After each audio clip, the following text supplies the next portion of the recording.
What are the first words you should say in a speech? And what are the last words you should say in a speech?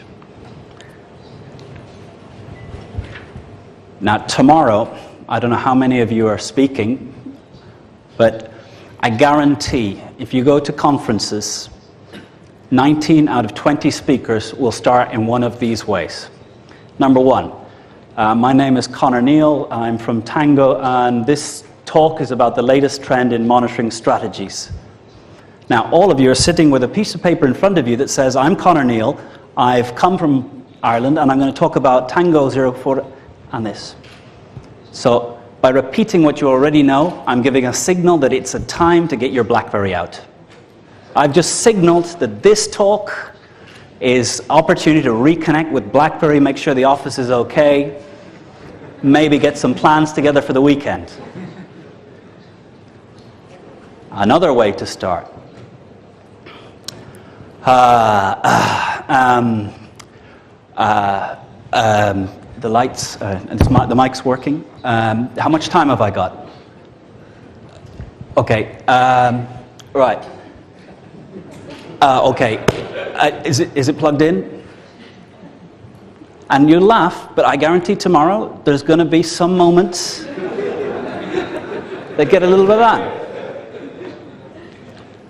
And why? Because this is, for some of you, the first time you see this individual. They're here as a leader in their industry. And your kid at school presenting on giraffes does a better job.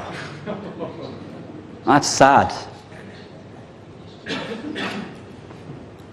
So I think there's only 3 ways of starting a speech. And it's the same if you went into a bar and there's a group of people, it's a networking event, much like you were at before you walked into this room. And maybe I came up to a group, there's a group of 3 people who are having a little conversation. I walk in and I say, hi, I'm Connor, I'm Irish, 38 years old. I have an interest in sailing, I like running. And they've walked away. So how do you get people to engage with you when you're networking? I'd say in networking, the best thing you can do is walk up. I think we know someone in common.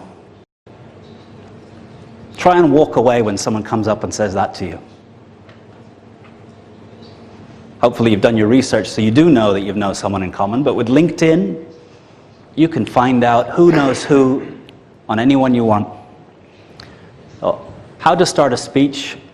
First way, with a question that matters to the audience. How do you phrase a problem that the audience faces in a question? So that'd be the 3rd best way of starting a speech. The 2nd best way of starting a speech is with a factoid that shocks. There's more people alive today than have ever died. There's more people alive today than have ever died.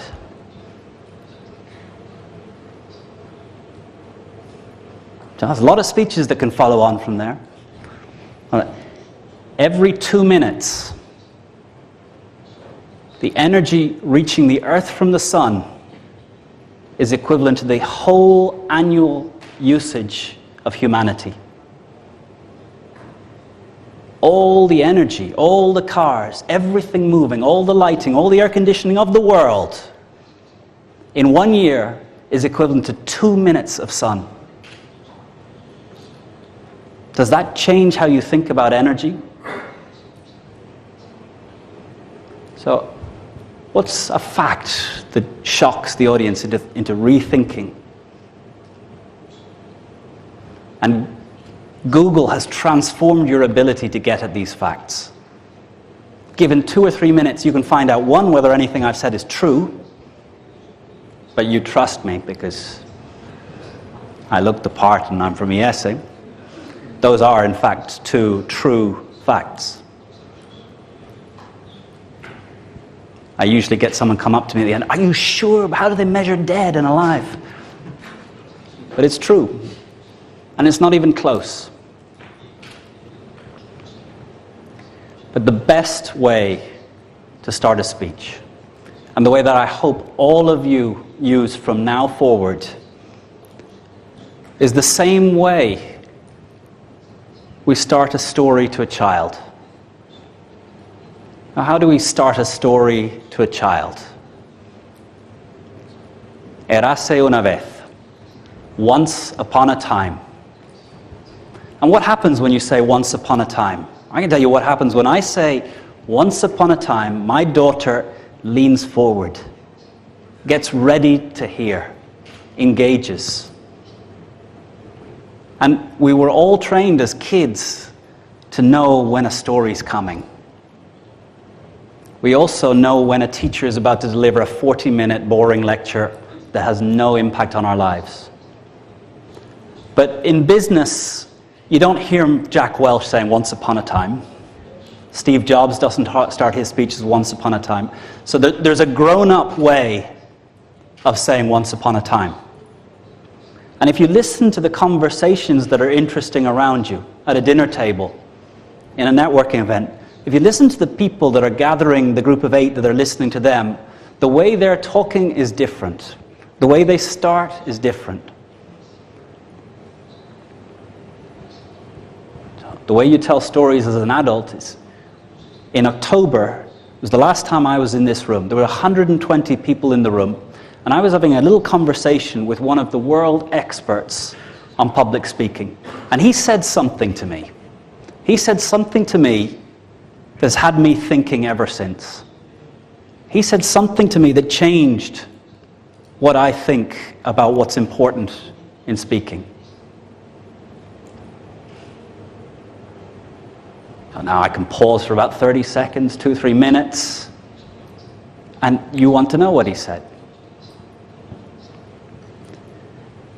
So, in speaking in sales, we assume self-interest.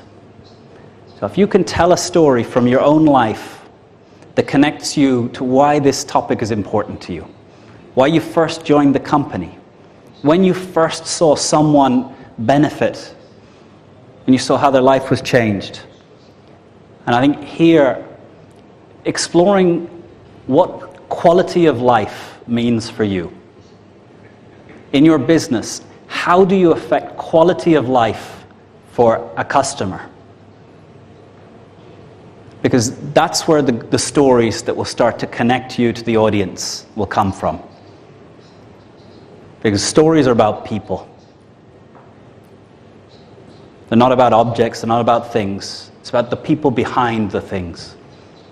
If you want to tell a good story about Tango, don't talk about the software. Talk about the people who built the software, what they do, how they are, what's important to them, what they sacrifice. And in your own life, what does quality of life mean? What sacrifices have you made to achieve something that was more important? And if you can tell stories and the audience connect with those stories, then they want to hear what you have to say. And all the reasons and all the benefits, they're all written in the document and in the PowerPoint. But they need to trust you. And they need to care about you as a person to engage with you and then decide that they will act.